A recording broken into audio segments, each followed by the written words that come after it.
Unfortunately, we can't prepare ourselves for fatherhood the same way we would prepare ourselves for a test. You cannot really write a checklist you tick off and get to this one single state where you are ready to face fatherhood. Fatherhood is something we grow into. It is something I'm currently growing into as a 19-year-old dad in Bali. I've realized that readiness isn't something you have, you hold.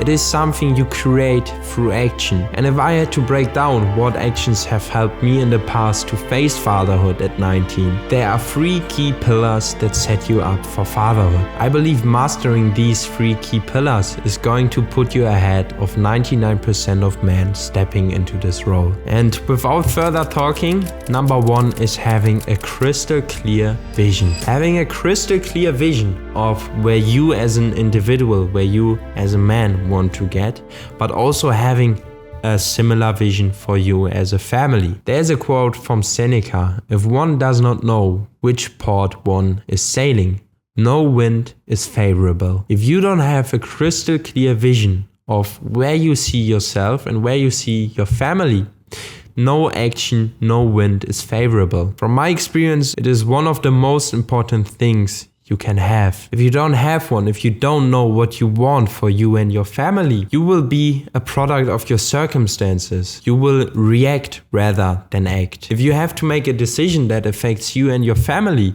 you can't really judge the decision. You will just go by whatever's going to happen. Alena, my wife, got pregnant unexpectedly, and after making the decision of keeping the child, I saw living in Germany as the only option. I didn't really have a clear vision of where I see our family. And with that decision of living in Germany, I took the first steps. I bought a car, I signed a contract in a company. We started looking at flats. But then my wife asked me, well, is it what we truly want? Is building our lives in Germany where we see ourselves? Because before she got pregnant, we had plans of traveling the world, building online businesses. Somehow we lost that vision. But because she had asked me, well, what do we actually want? We started creating a vision for ourselves, and we realized actually we still want to travel the world. We still want to go to Bali and build our online businesses. And that's when I realized my actions of finding a flat in Germany, signing this contract at the company, isn't really a favorable wind. We canceled everything and now we are in Bali as a young family.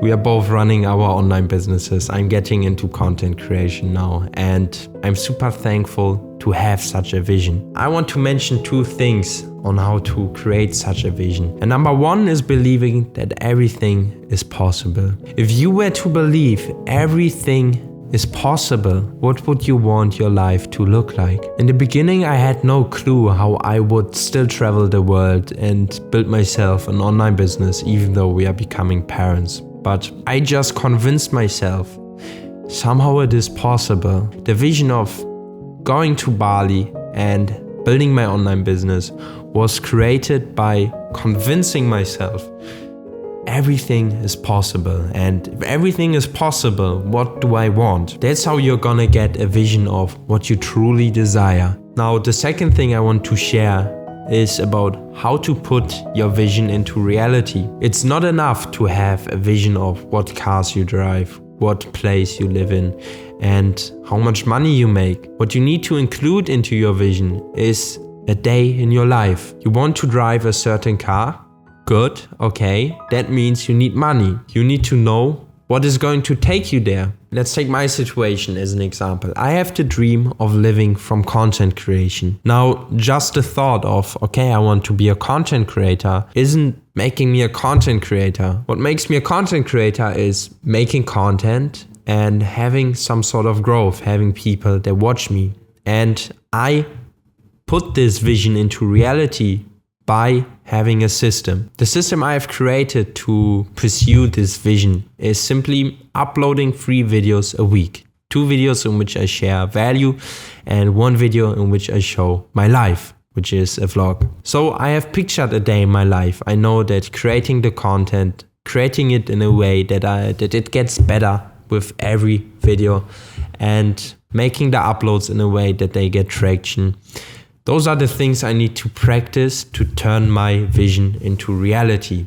And now I simply need to execute. And that goes for every vision you have. To summarize this, you need a crystal clear vision for you and your family to your desired future. And how you do that is first believing everything is possible, picturing a life, how it would look like if everything was possible, reverse engineering it into small digestible steps you can take every day, which are going to build you this life long term. A vision simply helps you to design your everyday life in order to build yourself your desired future. By the way, if you as a man look to strive for greatness along with me and many other men, I highly suggest you signing up to my newsletter, and you're going to be the first one who's gonna get notified when I launch my community. I'm going to launch a community with men on a similar mission to create a space with like-minded individuals so we all can grow together. Let's get to the second key pillar, which I believe makes me an amazing dad. And that is unconditional giving. Being able to give your time, your energy, your resources without expecting anything in return.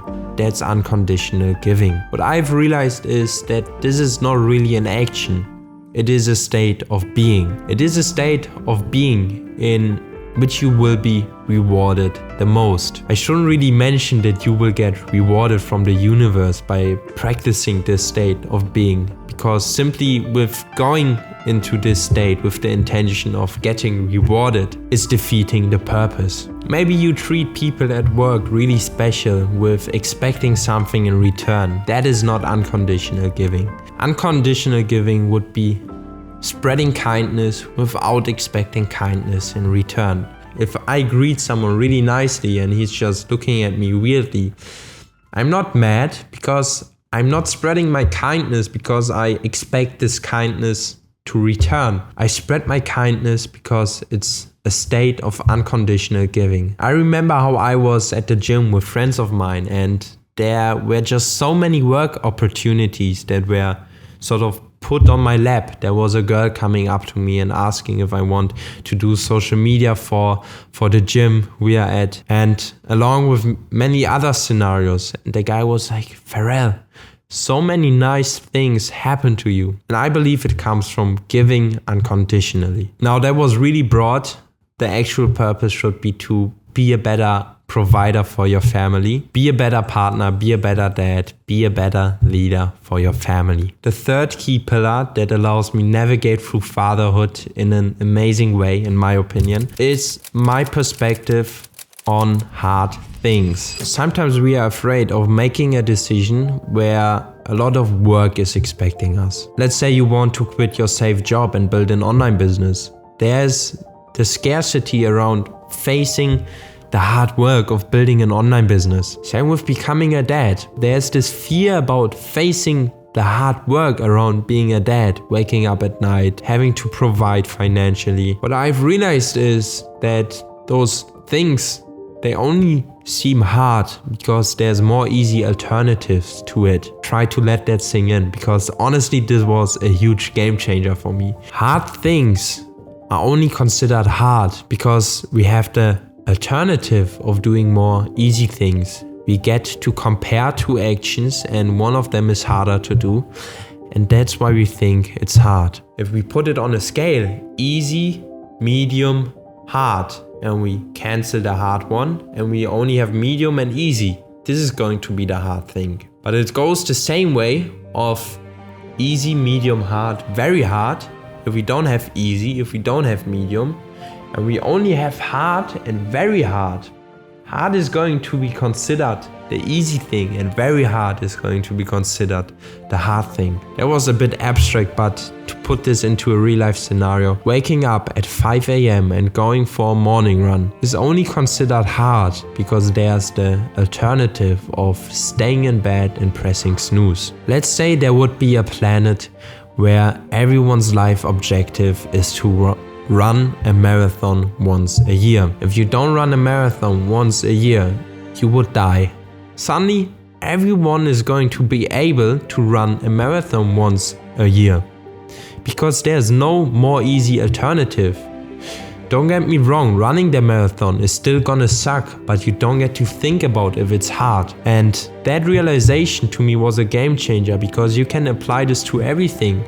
Now that I'm in this situation of being a dad, living in Bali, building an online business, whilst being a dad at 19 and still going to exercise, it seemed really hard and undoable, but by exposing myself to it and making it my only option. It's not easy, sometimes it is really exhausting, but I don't think about hard anymore. I have eliminated every more easy alternative, and now I'm just in the state of doing this stuff. And yes, it is exhausting, but once I faced those things, I was just in the process. Set yourself a goal of running a marathon, or expose yourself to greatness, to hard things, by joining a community. So my final message, don't be afraid of doing hard things, because once you commit to doing it, simply committing to it is already halfway done. You will be on the journey, you will be in the process, and you won't think about hard anymore. Committing to doing something is eliminating every more easy alternative, because you have no other choice. This is the end of the video. I hope you took something away. Let's grow. Your Pharrell. Peace.